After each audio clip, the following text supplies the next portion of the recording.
Class সিক্সের পরিবেশ ও বিজ্ঞানের একটা চ্যাপ্টার আছে সাধারণ যন্ত্রসমূহ। সেই চ্যাপ্টারের লিভার অংশটা আজকে আলোচনা করব। আমরা লিভার পড়ানোর আগে বা এর আলোচনার আগে দুটো জিনিস সম্পর্কে একটু বলে নিই। প্রথম হচ্ছে সরল যন্ত্র কোনটা, কেননা আমাদের লিভার একটি সরল যন্ত্র। যন্ত্র বলতে যন্ত্র একটা এমন ব্যবস্থা যার একটা অংশে বল প্রয়োগ করা হবে, অন্য অংশে বাধা থাকবে, সেই বাধাকে ওই বল প্রয়োগের মাধ্যমে সহজে অতিক্রম করা যাবে, তা সেইটা যন্ত্র। আর সরল যন্ত্র কোনটা, যে যন্ত্রে কেবলমাত্র যান্ত্রিক শক্তি ব্যবহার করা যাবে, অর্থাৎ স্থিতিশক্তি বা গতিশক্তি ব্যবহার করে যে যন্ত্র চালনা করা হবে সেটাই সরল যন্ত্র। তাহলে সেই সরল যন্ত্রের মধ্যে অনেক রকম সরল যন্ত্র হয়, লিভার, নততল, স্ক্রু ইত্যাদি। তার মধ্যে আমাদের আজকের আলোচ্য বিষয় হচ্ছে লিভার। লিভারের সংজ্ঞা প্রথমে বলা দরকার। তার আগে একটা জিনিস বলে রাখি, এখানে আমরা যে স্কিনে 3 ধরনের লিভার হয়, 3 ধরনের লিভারের ছবি দিয়েছি। প্রথম শ্রেণীর লিভার, দ্বিতীয় শ্রেণীর লিভার এবং তৃতীয় শ্রেণীর লিভারের। তাহলে লিভার জিনিসটা কি? লিভার হচ্ছে একটা সরল সোজা বা বাঁকানো দণ্ড, সোজা অথবা বাঁকানো দণ্ড, যার একটা নির্দিষ্ট বিন্দু থাকবে, যে বিন্দুটা স্থির, এবং ওই বিন্দুকে কেন্দ্র করে ওই দণ্ডটি বিন্দুর চারিদিকে ঘুরবে। এই বৈশিষ্ট্যগুলো থাকলে সেই দণ্ডটাকে আমরা তখন লিভার বলবো। তাহলে আরেকবার আমরা সংজ্ঞার আকারে পড়ে দিই ব্যাপারটা বা বলে দিই। তাহলে লিভার হলো একটি সরল সোজা বা বাঁকানো দণ্ড যার একটি নির্দিষ্ট বিন্দু স্থির থাকে এবং ওই বিন্দুকে কেন্দ্র করে দণ্ডটি ওই বিন্দুর চারিদিকে অবাধে ঘুরতে পারে, তাহলে সেটাকে আমরা লিভার বলবো।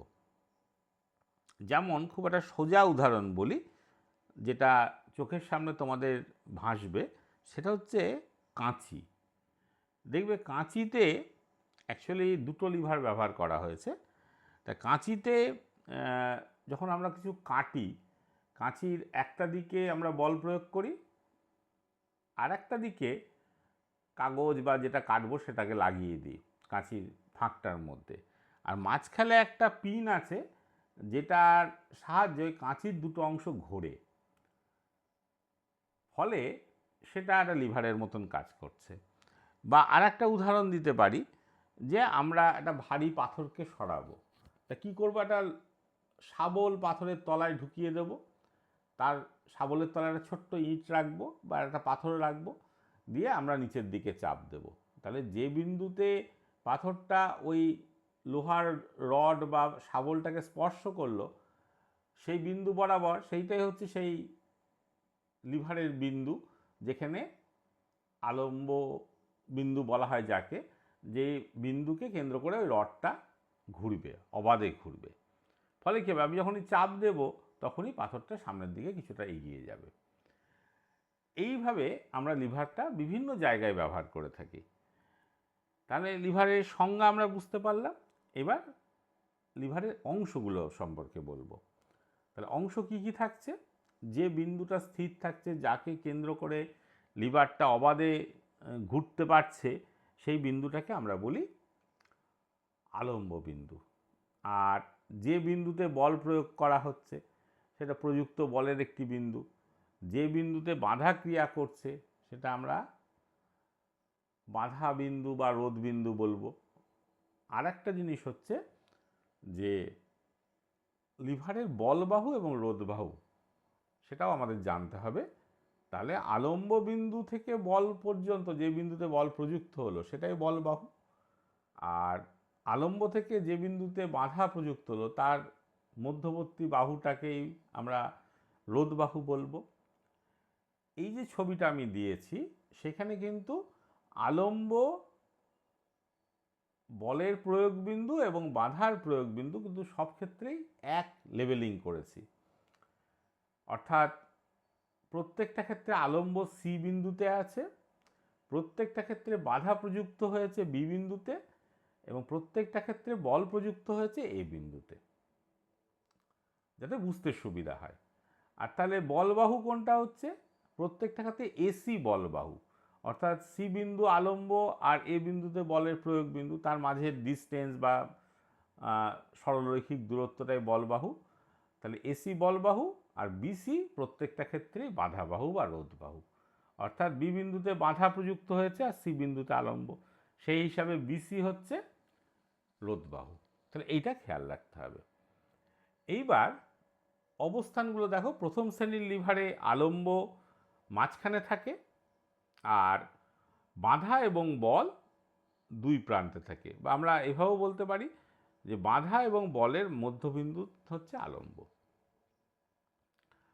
আর এক্ষেত্রে তোমার এসি বলবাহু এবং বিসি রোধবাহু, এটা তো আমি আগেই বললাম প্রত্যেকটা ক্ষেত্রেই এক থাকবে, সেজন্য আর প্রত্যেকটা ক্ষেত্রে বলবো না। দ্বিতীয় শ্রেণীর লিভারে থাকবে দুই প্রান্তে থাকবে আলম্ব এবং বল এবং মাঝখানে থাকবে বাধা, অর্থাৎ আলম্ব এবং বলের মাঝামাঝি বা মাঝে থাকবে হচ্ছে বাধা। আর তৃতীয় শ্রেণীর লিভারে মাঝে থাকবে বল এবং দুই প্রান্তে থাকবে আলম্ব এবং বাধা, বা এভাবেও বলতে পারি আলম্ব এবং বাধার মাঝামাঝি থাকবে বল। তাহলে এইটা হচ্ছে তিনটে শ্রেণীর লিভার। এইবার একটা জিনিস একটু বলি, একটু উঁচু ক্লাসের বিষয়, ক্লাস সিক্সেও পড়লে কোনো অসুবিধা নেই, বা অনেক স্কুলে এটা ক্লাস সিক্সেও আলোচনা করে, সেটা হচ্ছে যান্ত্রিক সুবিধা। কোনো যন্ত্র ব্যবহার করব আর তার থেকে সুবিধা পাবো না, এটা তো হতে পারে না। হ্যাঁ, তাহলে যান্ত্রিক সুবিধা জিনিসটা কি? অ্যাকচুয়ালি যান্ত্রিক সুবিধা মানে তুমি বল প্রযুক্ত করে কতটা কম পরিশ্রমে কাজ করতে পারছো, সেই হিসাবে আমরা ধরি যে অতিক্রান্ত বাধা এবং প্রযুক্ত বলের অনুপাত, সেটা হচ্ছে যান্ত্রিক সুবিধা। অর্থাৎ অতিক্রান্ত বাধা এবং প্রযুক্ত বলকে অনুপাত করলে বা অতিক্রান্ত বাধাকে প্রযুক্ত বল দিয়ে ভাগ করলে যে এককবিহীন সংখ্যাটা পাবো, সেটাকে আমরা যান্ত্রিক সুবিধা বলবো। যান্ত্রিক সুবিধা তাহলে কীরকম হতে পারে? একের বেশি হতে পারে, যান্ত্রিক সুবিধা এক হতে পারে, যান্ত্রিক সুবিধা একের কম হতে পারে। তাহলে আমরা এই ক্ষেত্রে, অর্থাৎ এই তিনটে লিভারের ক্ষেত্রে যান্ত্রিক সুবিধাগুলো কত কত হতে পারে সেটা আমরা একটু আলোচনা করে দেব। আর একটা জিনিস বলে রাখি, সেটা হচ্ছে যে লিভারের যান্ত্রিক সুবিধা আমরা বের করব বলবাহু বাই রোধবাহু দিয়ে, অর্থাৎ যেহেতু ভার এবং প্রযুক্ত বলের অনুপাত হচ্ছে যান্ত্রিক সুবিধা, সেহেতু আমাদের বলবাহু বাই রোধবাহুর অনুপাতটাও যান্ত্রিক সুবিধা হবে, অর্থাৎ এসি বাই বিসি এই মানের অনুপাতটা আমরা দেখব যান্ত্রিক সুবিধা হিসেবে। তাহলে এইবার প্রথম শ্রেণীর লিভারের যান্ত্রিক সুবিধা আলোচনা করব। তার আগে আমরা কতগুলো প্রথম শ্রেণীর লিভারের উদাহরণ দিয়ে দিই। দাঁড়িপাল্লা, পেরেক তোলার হাতুড়ি, সাঁড়াশি, কাঁচি, এগুলো হচ্ছে প্রথম শ্রেণীর লিভার। এইবার দেখো প্রথম শ্রেণীর লিভারের বেশ ইন্টারেস্টিং যে আলম্ব বিন্দুটার বিভিন্ন জায়গায় আমি বসাতে পারি। এ আর বি বিন্দুর ঠিক মাঝখানে বসাতে পারি, এর দিকে সরিয়ে বসাতে পারি, বির দিকে সরিয়ে বসাতে পারি। ফলে কি হয়, আমাদের প্রথম শ্রেণীর লিভারে যান্ত্রিক সুবিধা একের বেশি হতে পারে, এক হতে পারে, একের কম হতে পারে। যখন আলম্ব বিন্দুটা একেবারে মাঝে মাঝে দেবো, অর্থাৎ এ আর বি এর ঠিক মাঝখানে দেবো, তখন আলম্ব বিন্দুটা যেহেতু মাঝে আছে, তাহলে এসি এবং বিসির মান সমান হবে। তাহলে আমি আগেই বলেছি যান্ত্রিক সুবিধা বের করতে গেলে বলবাহু বাই রোধবাহুর অনুপাত করতে হবে, মানে এসি বাই বিসি। তাহলে এসি আর বিসি যদি সমান হয়, তাহলে এসি আর বিসির অনুপাতটার ক্ষেত্রে কী হবে? এক হবে অনুপাত। হ্যাঁ, দুটো সমান মানের অনুপাত সবসময় এক হয়, তাহলে সেই ক্ষেত্রে যান্ত্রিক সুবিধা এক। কোথায় উদাহরণ? দাঁড়িপাল্লা। দাঁড়িপাল্লায় ঠিক মাঝখানে আলম্ব থাকে, ভালো করে চিন্তা করে দেখো।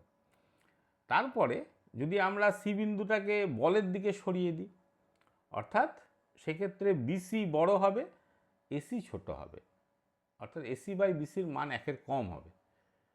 তো সেই ক্ষেত্রে কিন্তু যান্ত্রিক সুবিধা একের কম। যেমন ঢেঁকি, আগেকার দিনে সেই ঢেঁকি দিয়ে ধান থেকে চাল বের করা হতো বা গম পেশাই করা হতো, সেই ঢেঁকিতে যান্ত্রিক সুবিধা 1-এর কম থাকে, কিন্তু তাও আমরা ব্যবহার করি যেহেতু ওটা দিয়ে অনেক কাজ করা যায়। আর যদি সি বিন্দুটা মানে আলম্ব বিন্দুটা বাঁধার দিকে সরে থাকে, তখন বিসির মানে রোধবাহুর দৈর্ঘ্য ছোট হবে, এসির রোধবাহু বাধাবাহু দৈর্ঘ্য ছোট এবং এসি বলবাহু সেটা কিন্তু দৈর্ঘ্যে বড় হবে। ফলে কী হবে, এই ক্ষেত্রে এসি বাই বিসি সবসময় 1-এর বেশি হবে, যান্ত্রিক সুবিধা 1-এর বেশি পাবো। যেমন সাঁড়াশি, কাঁচি এইসবের ক্ষেত্রে। দ্বিতীয় শ্রেণীর লিভারের ক্ষেত্রে দেখো যে এসি সবসময় বড় হবে, তার কারণ আমি বাঁধা বা বি বিন্দুটাকে যেখানেই বসায় না করো এ এবং সি এর মাঝে, এসি সব থেকে বড় হবে, বিসি তার থেকে ছোট হবে। ফলে এসি বাই বিসি সবসময় 1-এর বেশি হবে। ফলে দ্বিতীয় শ্রেণীর লিভারে যান্ত্রিক সুবিধা 1-এর বেশি হবে, সবসময় 1-এর বেশি হবে। প্রথম শ্রেণীর লিভারে যেমন আমরা দেখলাম 1-এর বেশি হতে পারে, 1 হতে পারে, 1-এর কম হতে পারে, কিন্তু দ্বিতীয় শ্রেণীর লিভারে সবসময় 1-এর বেশি হবে। উদাহরণ হিসেবে আমরা বলতে পারি জাঁতি, ময়লা ফেলার ঠেলা গাড়ি, হাত গাড়ি যেগুলোকে বলা হয়, এইগুলো সব দ্বিতীয় শ্রেণীর লিভার। এইবার তৃতীয় শ্রেণীর লিভার, সেখানে কি হচ্ছে, সেখানে দেখো যে যেহেতু বল মাঝে আছে, তাহলে এসি সবসময় বিসির ছোট হবে, কারণ এই বিন্দুটাকে আমি যতই বি এর কাছের দিকে নিয়ে যাই না কেন, হ্যাঁ, এসি বা বলবাহু ছোটই হবে, বিসি রোধবাহু বড়ই হবে। ফলে এসি বাই বিসি সবসময় 1-এর কম, যেহেতু এসি ছোট হবে, অর্থাৎ তৃতীয় শ্রেণীর লিভার সবসময় যান্ত্রিক সুবিধা 1-এর কম দেবে। যেমন উদাহরণ হিসাবে আমরা তৃতীয় শ্রেণীর লিভারে বলতে পারি চিমটি বা সরনা বা ফরসেপ, মাছ যখন ধরা হচ্ছে তখন ছিপ, আমাদের চোয়াল, মিষ্টি তোলার চিমটা, বা আমরা হাতের উপরে একটা কোনো ভার রেখেছি, হ্যাঁ, সেইটা ভারটা তুলছি হাতের উপরে, সব ক্ষেত্রে সেক্ষেত্রে হাত, সব ক্ষেত্রে তৃতীয় শ্রেণীর লিভার হিসাবে এগুলো কাজ করছে। এবং প্রত্যেকটা ক্ষেত্রে কিন্তু যান্ত্রিক সুবিধা 1-এর কম হচ্ছে, কিন্তু তাহলেও আমরা তৃতীয় শ্রেণীর লিভার ব্যবহার করি, কেননা কিছু কিছু কাজ এমন আছে যেটা ওই তৃতীয় শ্রেণীর লিভার ছাড়া করা সম্ভব নয়। একটা উদাহরণ দিই, একটা খুব ছোট জিনিস পড়ে গেছে মাটিতে, আঙুল দিয়ে তোলা যাচ্ছে না, 2 আঙুল দিয়ে, সেটা কিন্তু ওই চিমটে বা সরনা দিয়ে বা ফরসেপ দিয়ে তুলে ফেলা যাবে। বা মাল তোলার ইলেকট্রিক ক্রেন, সেই ক্ষেত্রেও তৃতীয় শ্রেণীর লিভার ব্যবহার করা হয়। হ্যাঁ, মাল ক্রেন দিয়ে তুলে এক জায়গা থেকে অন্য জায়গায় পাঠানো হচ্ছে, সেখানেও তৃতীয় শ্রেণীর লিভার ব্যবহার হচ্ছে। অন্য শ্রেণীর লিভার ব্যবহার করে সেটা করা সম্ভব নয়। তাহলে এর থেকে আমরা বুঝতে পারলাম যে তৃতীয় শ্রেণীর লিভার সেই সব জায়গায় ব্যবহার করা হয় যেখানে প্রথম শ্রেণীর লিভার বা দ্বিতীয় শ্রেণীর লিভার ব্যবহার করে কাজ হবে না, এবং তৃতীয় শ্রেণীর লিভার যান্ত্রিক সুবিধা 1-এর কম হলেও সেটা ব্যবহার করা হবে সেই সব ক্ষেত্রে।